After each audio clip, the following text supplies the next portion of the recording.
지난주부터 룻기를 보고 있습니다. 룻기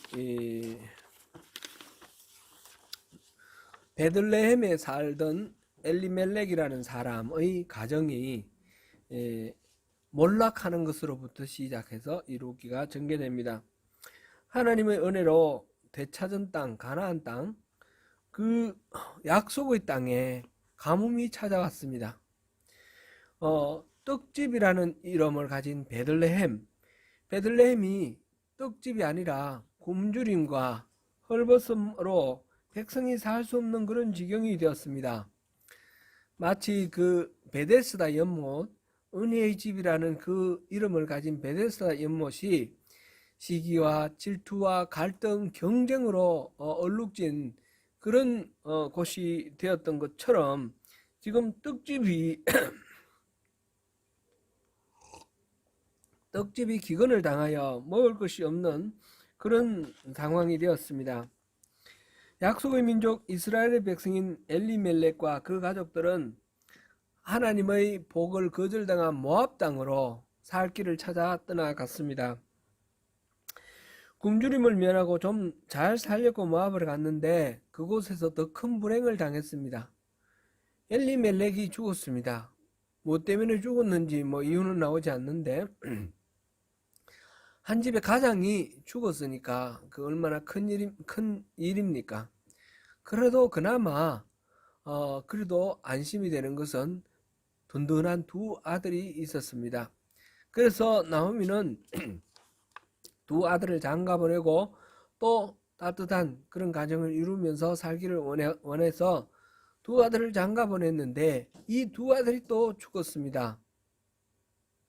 이 두 아들도 무슨 이유로 어떻게 죽었는지는 모르지만 어쨌든 죽었습니다. 지금 남아있는 사람은 시어머니와 두 며느리, 세 과부만 남아있습니다. 남편도 이렇게 평생을 같이 살기로 해로하기를 원하는데 먼저 죽고 혼자 남으면 정말 허전하고 비통하고 안타까울 것입니다.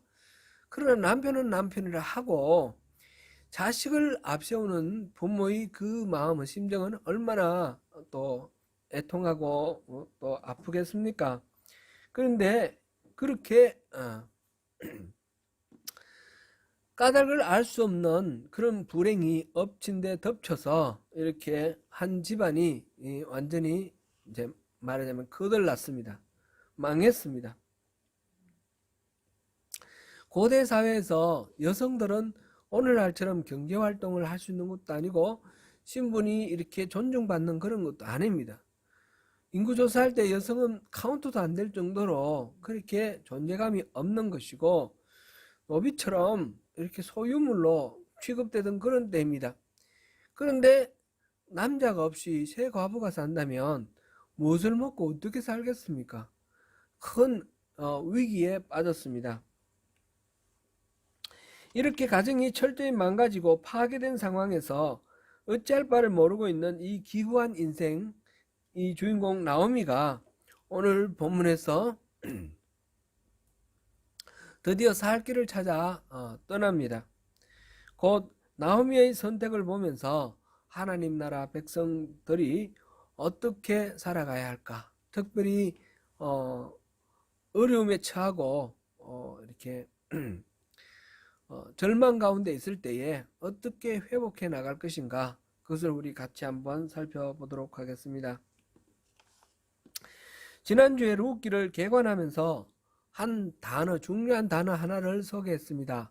기억나십니까? 히브리 말로 뭐라고 그랬죠? 헤세드라는 말을 우리 기억하자 했습니다. 헤세드라는 말은 자비, 인애, 긍휼 그런 말로 뜻으로 번역되는 단어입니다. 원래 이제 이건 동사 하사드라는 동사에서 나왔는데 구원하다, 지키다, 보살피다 그런 의미를 갖는 말에서 명사형으로 바뀌었습니다. 그러니까 이 헤세드는 사랑을 베풀어주고 보살펴주는 것을 가리키는 그런 명사입니다. 몰락한 가정의 어른인 나오미가 이제 고향으로 돌아가려고 길을 떠났습니다. 지금 모압 땅에서 완전히 망했는데 그 망한 가운데서 소문 들으니까 여호와께서 자기 백성을 돌보시사 그들에게 양식을 주셨다 함을 들었다 이랬습니다. 자기들이 기근을 당해서 떠나왔던 곳 베들레헴에 하나님께서 양식을 주셨다는 소식을 듣고 그 베들레헴을 향해서 돌아갑니다. 이 나오미의 귀한 길에 보니까 두 며느리도 따라 나섰습니다. 나오미는 두 며느리를 돌려보내며 제가 하라고 다시 결혼해서 다시 남편을 맞으라고 그렇게 권합니다. 나오미에게 있어서 이 두 며느리는 사실상 굉장히 든든한 그런 필요한 존재였을 것입니다. 자기는 이미 늙었지만 두 며느리는 젊었으니까 뭘 하더라도 두 며느리가 잘할 테고요.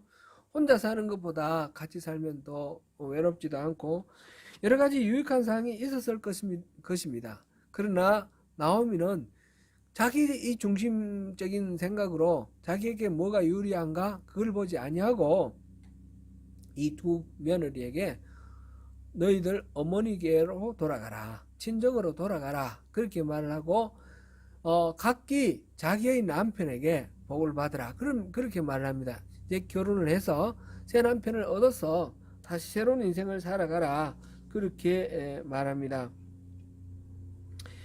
며느리들은 계속해서 그 시어머니를 따라가려고 합니다. 한사코 이 시어머니의 그 만류를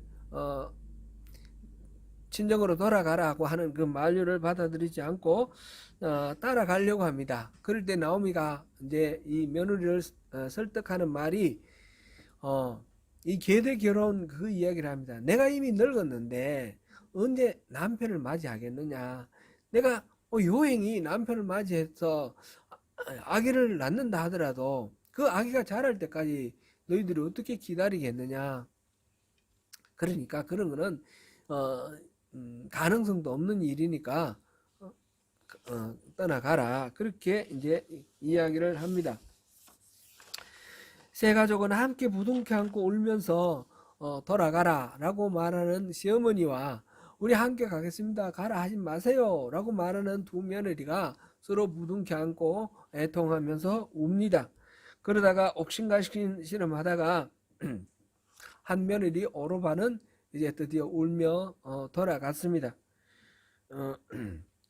자신의 편안함이나 유리함, 권리 이런 거를 내세우지 않고 며느리들의 입장에서 며느리가 더 좋은 남은 인생을 살아갈 수 있도록 배려하는 이 나오미의 헤세드, 나오미의 그 인애가 지금 회복을 위해서 돌아가는 나오미의 첫 발걸음 속에서 이게 드러나고 있음을 우리가 먼저 살펴볼 수 있습니다. 한 며느리 오르바는 떠났지만 룻은 한사코 시어머니와 같이 가려고 합니다.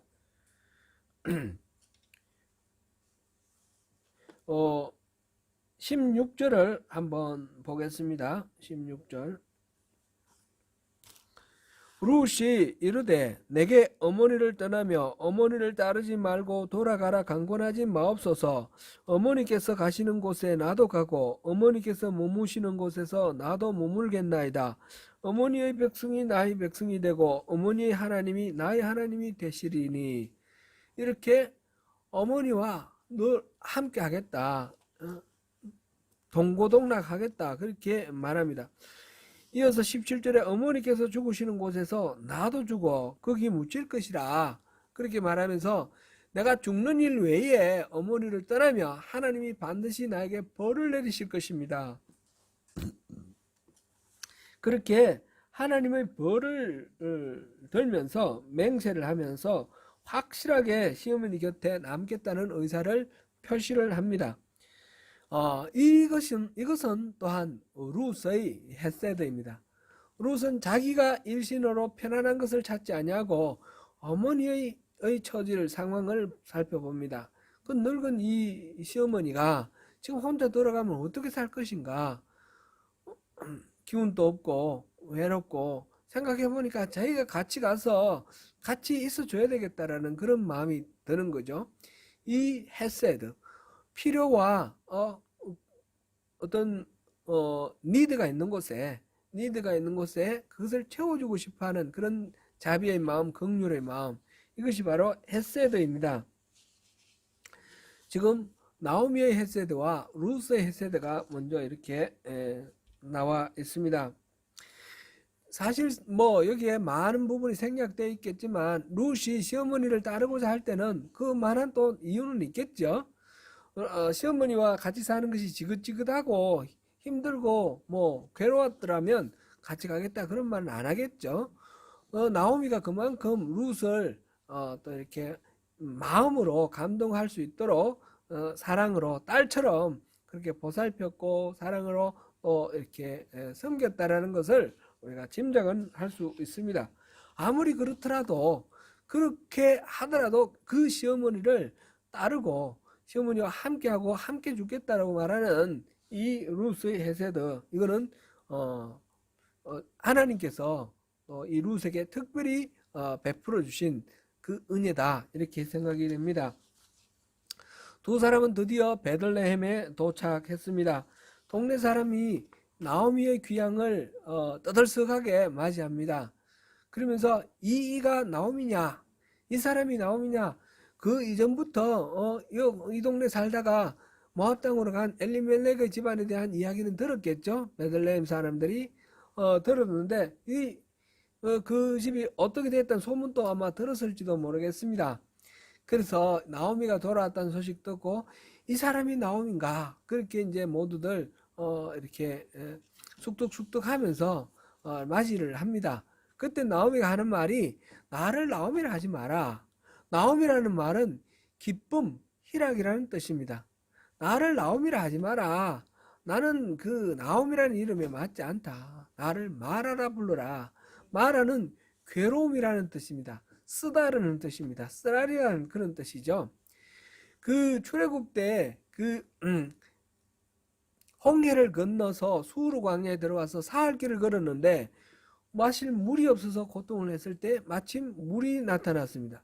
근데 그 물을 먹어보니까 너무 써서 먹지 못했다 그랬습니다. 그래서 하나님을 원망하고 막 이런 게 나오는데, 모세가 기도하고 나무 토막을 하나를 던지니까 물이 달아졌다 그랬고요. 그리고 바로 조금 있다가 12 종려나무가 있는 그 엘림이 나타났죠. 그러니까 그 마라, 그 쓴 물, 고통스러운 물, 그 마라라는 말을 지금 나오미가 자기의 이름을 마라라고 불러달라, 그렇게 말을 합니다. 그만큼 지금 자기 처지가 고통스럽고 힘들다라는 것을 말하는 것이죠. 모든 것을 다 잃고 돌아온 곳이 지금 베들레헴입니다. 나오미 가족이 살 수 없어서 떠났던 고통스러운 장소, 그 베들레헴으로 돌아왔습니다. 기근이 들어 식구들이 먹고 살 수 없어서 그래서 떠났던 자리, 헐벗어서 살기 위해서 벗어나려고 했던 그 자리가 바로 베들레헴입니다. 그런데 지금 나오미와 룻은 베들레헴에 돌아왔다는 것, 이것이 우리가 앞으로 계속해서 룻기를 보면서 살펴볼 내용이지만 이것이 바로 살 길이 되었다는 사실을 우리가 주목할 필요가 있습니다. 망가진 인생이 회복하기 위해서 우리가 내디뎌야 할 첫 번째 발걸음, 망가진 인생, 고통에 빠진 인생, 절망에 빠진 인생이 회복되려면 맨 먼저 내디뎌야 할 그 첫 걸음은 다름 아니라 어긋나기 시작한 그 자리를 향해서 걸어가는 것입니다. 그래서 어그러진 길로 가지 않도록 바른 길을 제시해 줘야 합니다. 비록 그 자리가 분명히 고통의 자리였고 떠날 만한 충분한 이유가 있어서 떠난 자리라 할지라도 그곳으로 돌아가야지 살 길이 있습니다. 우리가 잘 아는 누가복음 15장 11절 이하에 돌아온 탕자 이야기가 있습니다. 아버지에게 두 아들이 있었는데 둘째 아들이 아버지에게 유산을 나눠달라 그렇게 말을 했습니다. 살아계신 아버지에게 유산을 나눠달라는 것은 참 지극히 불효스러운 그런 이야기입니다. 막말이죠. 빨리 죽으라는 얘기나 마찬가지인데, 그런데 아버지는 그 말을 듣고 그 아들에게 유산을 나눠줬습니다. 이 아들은 그것을 들고 나가서 허랑망탕하게 써버렸습니다. 금방 나눠받았던 유산은 다 써버리고 이제 찾아오던 친구들도 없고 먹고 사는 가장 기본적인 문제까지 해결이 안 됩니다. 그래서 돼지치는 목동이 되었는데, 돼지가 먹는 취업나무 열매를 먹으려고 해도 그것도 허락이 되지 않습니다. 그럴 때에 그가 아버지 집을 생각했습니다. 그 아버지 집이 마냥 좋았더라면 그 집을 떠나지는 않았을 것입니다. 유산을 나눠달라고 말하고 집을 박차고 떠날 만큼 그 아버지 집은 이 둘째 아들에게는 지긋지긋하고 떠나고 싶은 그런 자리였을 것입니다. 그런데 이 절망의 상황 속에서 그가 회복되기 위해서 떠올린 자리는 바로 그 아버지의 집이었다는 사실입니다. 결국 그곳으로 돌아왔을 때 아버지가 모든 것들을 회복시켜 주셨습니다. 출발점은 사실 그다지 그리운 곳이 아니고 고통의 지점이지만, 떠나고 싶었던 곳이지만 그곳에 답이 있었다는 것을 볼 수 있습니다. 나오미가 지금 고향으로 돌아가는 일도 마찬가지입니다. 이 고향 베들레헴으로 돌아가는 것, 이건 떠날 만한 이유가 있었을 것입니다. 단순히 기근이 문제가 아니고 온 집안이 이주를 해야 되겠다 싶을 정도로 어떤 이유들이 있었을 것입니다. 근데 그곳으로 돌아간다는 것은 여간 어려운 결단이 아닙니다.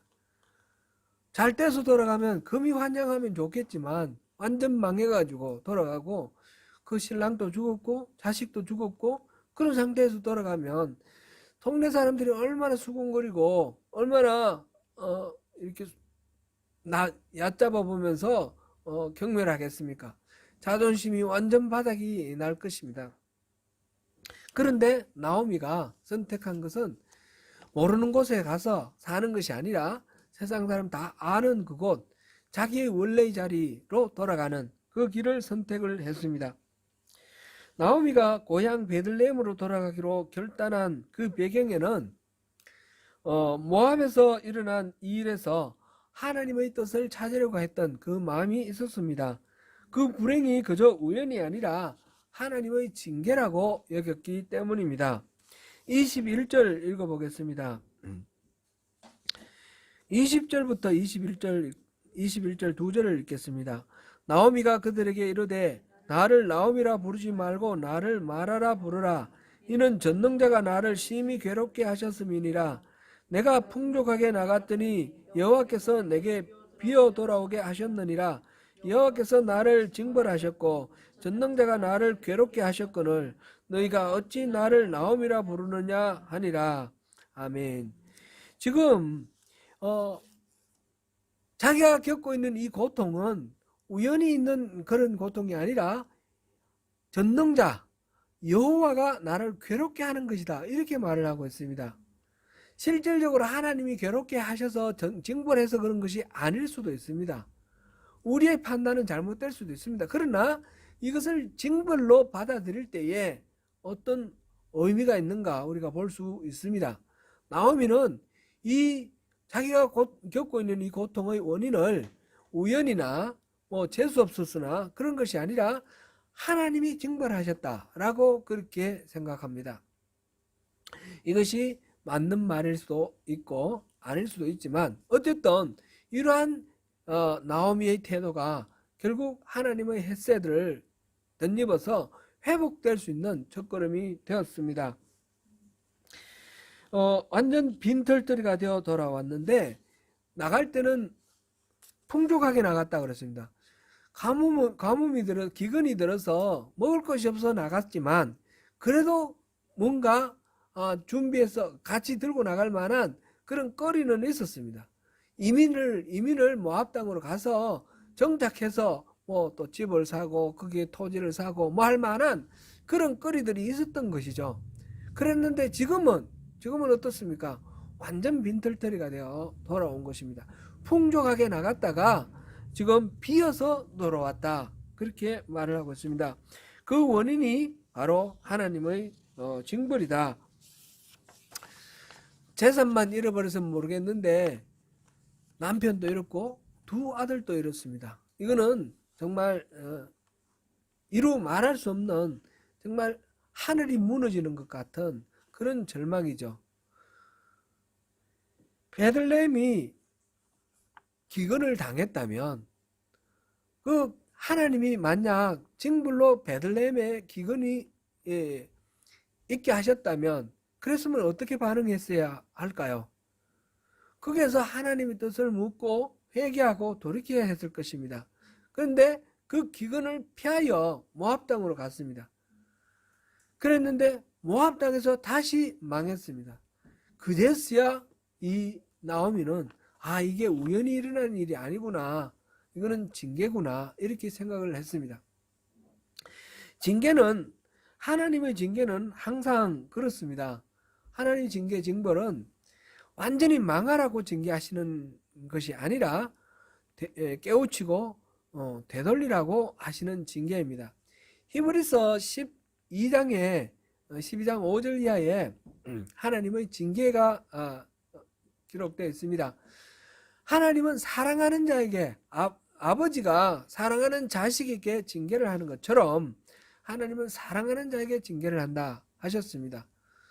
아버지가 자식이 잘못되는데도 그대로 내버려 둔다는 것은 그는 친자식이 아니다. 의붓자식이다. 그렇게까지 말을 합니다. 그렇게 우리 인생에 어려움이 있는 것은 그것을 통해서 우리가 뭔가 깨닫고 되돌리라는 뜻이다. 이렇게 말하는 것입니다. 이 징계라는 것이 영어 번역에서 보면 디시플린이라는 말이 되어 있죠. 제자를 훈련하는 것. 디사이플이 제자들 아닙니까? 제자 아닙니까? 디시플린, 제자로 양육하는 것. 그러니까 징계라는 것은 하나님이 훈련시키는 것이다. 하는 것이라는 거죠. 이 하나님의 성품에 대해서 우리가 잘 안다 그러면 이 문제들을 쉽게 이해할 수 있습니다. 하나님은 전지하시고 하나님은 전능하시고 하나님은 본성이 사랑이십니다. 우리가 겪고 있는 이 어려움을 하나님은 전지하시기 때문에 다 알고 계십니다. 하나님이 몰라서 실수로 이런 일이 빚어지게 내버려 두시는 것이 아니라는 것이죠. 두 번째로는 하나님은 전능하십니다. 하나님은 모든 문제의 해결 방법을 다 갖고 계십니다.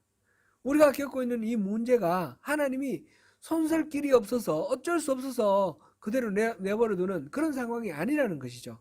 하나님 분명히 방법이 있다는 것이죠. 그런데 이 일이 지금 내게 이런 고통이 있고 이런 절망스러운 상황이 있다 그러면 하나님이 날 망하라고 하셨거나 아니면 하나님이 날 사랑하신다면 내게 뭔가 유익이 있거나 그렇겠죠? 하나님의 왜 그렇죠?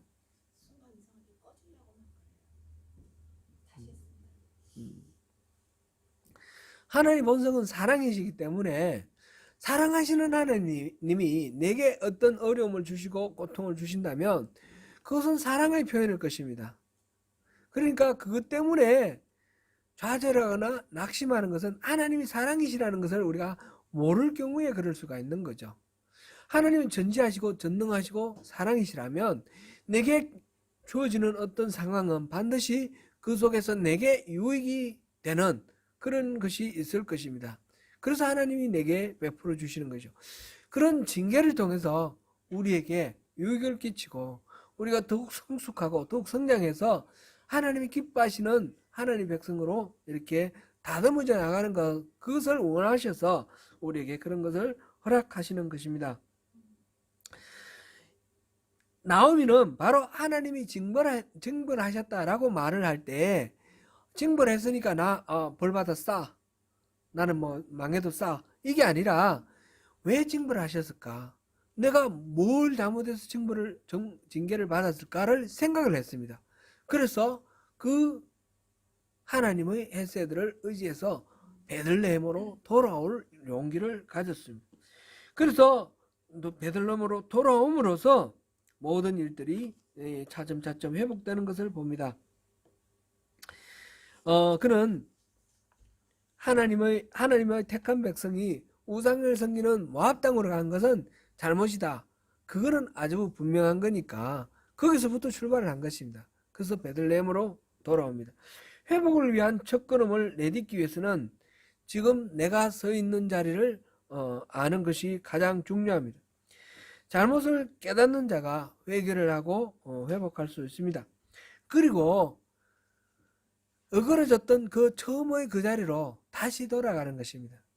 다시 돌아가는 발걸음을 띄는 것이 회복을 위한 비결입니다. 그렇게 할 때 하나님의 헤세드를 경험할 수 있습니다. 하나님의 헤세드는 사실상 이웃의 헤세드를 통해서 우리에게 주어집니다. 사랑하는 남편, 사랑하는 아내, 사랑하는 형제 자매, 자녀, 그리고 사랑하는 교우들의 헤세드를 통해서 하나님은 우리를 회복시키시고 하나님이 예비하신 풍성한 하늘에 속한 신령한 복으로 그렇게 채우실 것입니다. 사랑하는 성도 여러분, 오늘 룻기 1장에서 하나님이 완전히 망하여 기구한 운명에 처한 나오미를 회복시켜 주시기 위해 긍휼을 베푸시는 첫 장면을 봅니다. 하나님의 헤세드, 그것은 나오미의 헤세드와 룻의 헤세드를 통해서 나오미를 회복시켜 주시고 룻을 회복시켜 주시고 엘리멜렉의 무너진 가정을 회복시켜 주십니다. 하나님의 헤세드는 바로 이렇게 사람들의 헤세드를 통해서 시작된다는 것을 확인할 수 있습니다. 하나님의 헤세드가 힘을 발휘하기 위해서는 공공에 처한 사람이 자신을 돌아보아야 합니다. 그리고 어긋나기 시작한 곳으로 돌아가야 합니다. 지금 우리의 현주소는 어떻습니까? 혹시 하나님의 긍휼이 필요하십니까? 풀기 어려운 숙제 가운데 절망하고 좌절해 있으십니까? 그렇다면 우리의 선자리에서 어긋난 자리를 돌아보시길 바랍니다. 하나님께로, 하나님 품으로 돌아가셔서 하나님의 헤세드가 우리 모두의 삶을 풍성하게 하는 그 복된 나라를 회복시키시고 누리시는 저와 여러분 되시기를 축원합니다.